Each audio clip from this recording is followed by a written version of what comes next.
Welcome back to Just Another Game Review. Today we have a 3 subscriber special. We all 3 subscribed, and I thought that was pretty special. I didn't subscribe. Douche. Can you skid over for a second? Oh, am I not in the shot? Today we have a 2 subscriber special.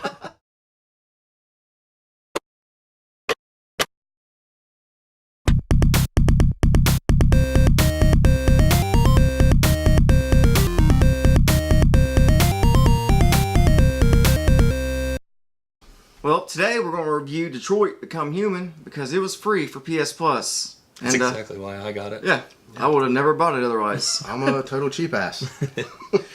What did you guys think? I thought it's written by David Cage. Yeah. So he's the guy who did Heavy Rain. He's the guy who did Indigo Prophecy. So obviously, like, the characters, amazing. It was like watching a movie. And like, the setting was great. The biggest flaw of this game is the dialogue, the voice acting. It's kind of so bad. I thought, in my opinion, I thought it was bad. It has its moments of cheesiness. It's nothing like, I don't know if you guys have ever played Heavy Rain. Do you remember the Jason scene? Jason! Yeah, that. You never played Heavy Rain? I did for like 15 minutes. Well, 15 minutes, you could have got to that scene. Maybe not. Oh, yeah, the balloon? Yeah. He's like running away. It's terrible. Yeah. I liked it, and I didn't think I would. I remember when it came out, it was being advertised. It came out with Conan Exiles. Oh, yeah. And I was excited about both of them. And I was like, man, them look like badass games. And then, like a couple weeks went by, and it was getting, like, close to release date. And when I realized it was made by the same dude that made Heavy Rain, I was like, oh, I'm not buying it. If it wouldn't have came out for PS Plus, if it wouldn't have been a free game, I would have never bought it. Now that I played it, I was really impressed. Really? Yeah. The graphics were amazing. You're not going to see a game with better graphics. Really? I don't care what it you was play. good graphics, especially if you played it on the Pro. Yeah, which I got a PS4 Pro. Yeah, so I don't. See, I have a normal PS4, so I need to see it on the Pro at some point. Yeah. Storyline, it's going to be like top level. Gameplay, I mean, if you're looking for an action RPG, you're going to be pissed. Yeah, 100% pissed. But yeah, it was a really good game. It's an interactive movie, pretty much. Yeah, it's a movie. And that's the thing, is it is an interactive movie. You've got to want to play this type of game. You got to be the type of person that likes these type of games. Yeah. If you liked Heavy Rain before, which I did, I'm a little surprised you didn't like it. I liked Heavy Rain, but I enjoy these types of games. I didn't think that I thought the story was good, but I thought it was a little too in your face at moments. Yeah. I thought that the writing left. They didn't let you wonder enough and kind of just pushed in your face some of the things. It was very railroady. Felt like. Yeah. Like the game breaks it down at the end of each chapter, right? You have this branching storyline where the narrative could have went a blue million different ways. You could have died or not died, took the train, not took the train, you know what I mean? And it also, the coolest part about the game was some of the decisions you make early on gave you options or didn't give you options later on, way later on. And I thought that was really cool because a lot of games introduce choices, but not a lot of games actually punish you for the choice you make. You know what I mean? lot of them are like fake choices. Yeah, it's like a choice that they A or B, but right. C is going to happen anyway. They set up false drama, basically, is what they do.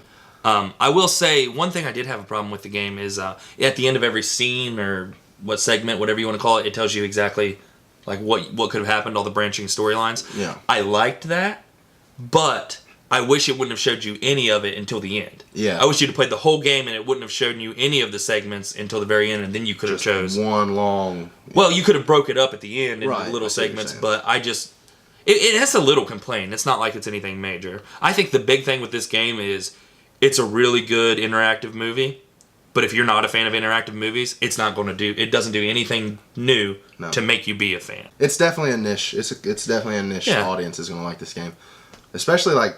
If you don't like QTEs, quick time events, you're not going to like this game. You will not like it. I mean, I don't like QTEs, but like the graphics and the story overcame all that for me to like it. Like, that was all I played till I beat it. On the surface, you have like, which I don't know how much we're going to spoil. We won't, you couldn't spoil this game if you wanted to. We all 3 played this game, and I guarantee none of us had the same story. Yeah, that is one really cool part about it. Yeah. So one thing that this game does is you have like the face value story of the 3 characters, Marcus, Connor, and Kara. But great characters, by the way. Yeah, they are really well written characters. The main characters are. There are some side characters. That's what I was going to say. Yeah.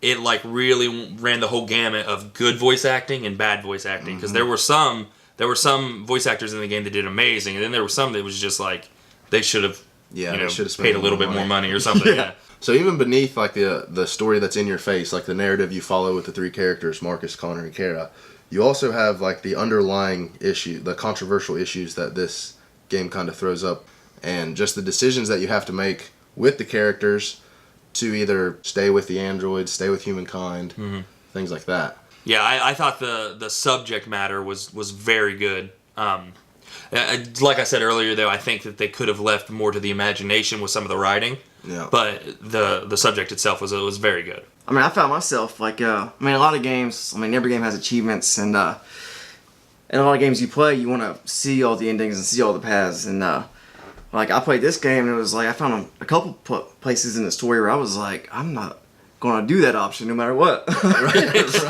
Oh, you were trying to like unlock some stuff, and you just morally couldn't make that choice. Like it my does. conscience won't let me do it. Oh, I understand. I didn't go back and play a second time. Yeah, so It definitely pushes the moral boundaries. Yeah. When I was playing here, you was watching me play that little segment, and I made you can pause the game. yeah. And I call it a pause buffer. that way you have time to think, oh my god, Yeah, I know what what am you're talking doing? about. There's a bunch of really big decisions. Yeah. But I'm sitting here watching Aaron. There's a huge decision. He's got a time. He pauses it. And he's like, I need to think about this. That's And I had to, dude. Yeah, that's a mark of a pretty good. Yeah. Oh, absolutely. So there's 3 campaigns in the game. You have Connor, Marcus, and Kara, like we talked about, and it's not like normal games where you pick a campaign and run through it. These campaigns just seamlessly flow into one another. Sometimes they overlap, and then more towards the end they'll overlap. And I thought they did that extremely well because as Connor, you play as a detective who's investigating androids. Deviants is what they call an android who's went rogue, pretty much. And Kara is one of those deviants.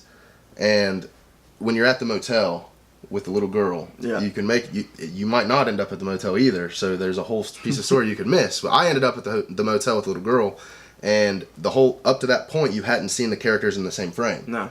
And at that one point, the paths intersected, and it's like, holy crap, like this is one big narrative, broke up piece by piece by piece, and I thought that took a lot of foresight, you know what I mean, as far as creatively to do something like that. Yeah, I mean, that's how he kind of did. I mean, all of his previous games are sort of like that, but it's a very good story. That's the strong point of this game. But that's what the game is. It's a solid story. If I was playing a basketball game, I'd expect some solid basketball.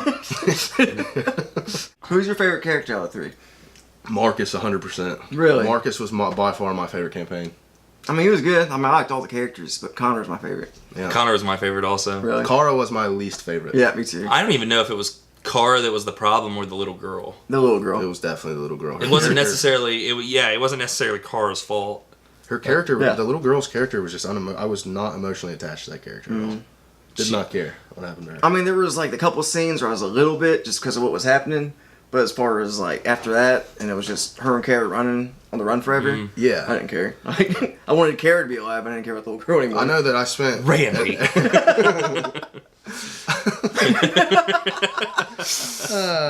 Don't let Randy babysit. But all in all, they all served their purpose in the overarching story of the whole thing. All right, so all in all said and done, we've all played it. Would you recommend it? What number score would you give it? What do you think about it? I'll give it an 8 flat, and for really weird reasons. I think what it does, it's great. Like if this was not a video game, if this was its own genre of interactive movies, I'd give it a 9.5 and just say that it had a little bit shaky story and some shaky, at times, shaky writing and some shaky voice acting. But it was a really great interactive movie. But comparing it to other video games and stuff, as a video game as a whole, you got to really like this type of game. And so I give it an 8. What about you, Randy?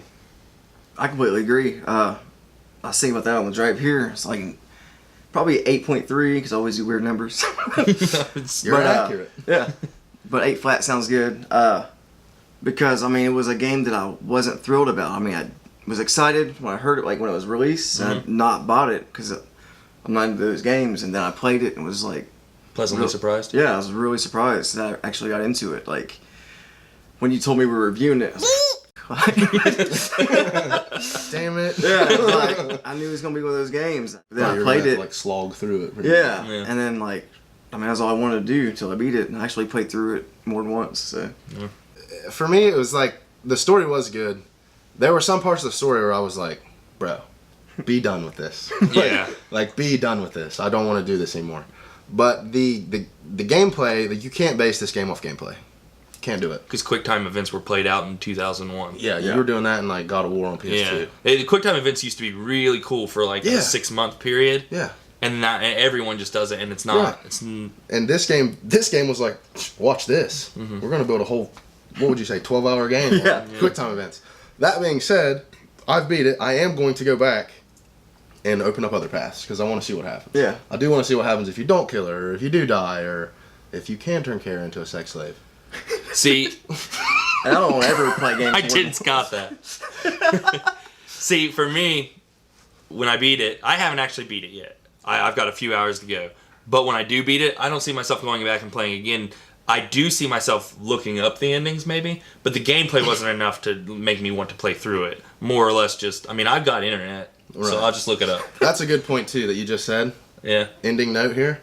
Do not look the game up as you play it. No. Just make the decision. You ruined Yeah, it. that's true. Do not look up a wiki guide or anything. Just play it and just go with it. That will make the game the funnest, I think. Yeah, it really will. Because that's how I played it. I'm sure you guys did the same thing. That's how you experience the game. If you know what's going to happen, then it kills the whole concept of a I feel like choice. you should do any game like that, though. Yeah, I do too. But this game especially. Yeah. Well, that's going to do it for us here at Just Another Game Review. Remember to enjoy us well. You need to preheat your oven to 450 and cook us till we're warm and gooey in the middle. I'm Aaron. This is Randy. That's Zach. We'll see you. I guess we will.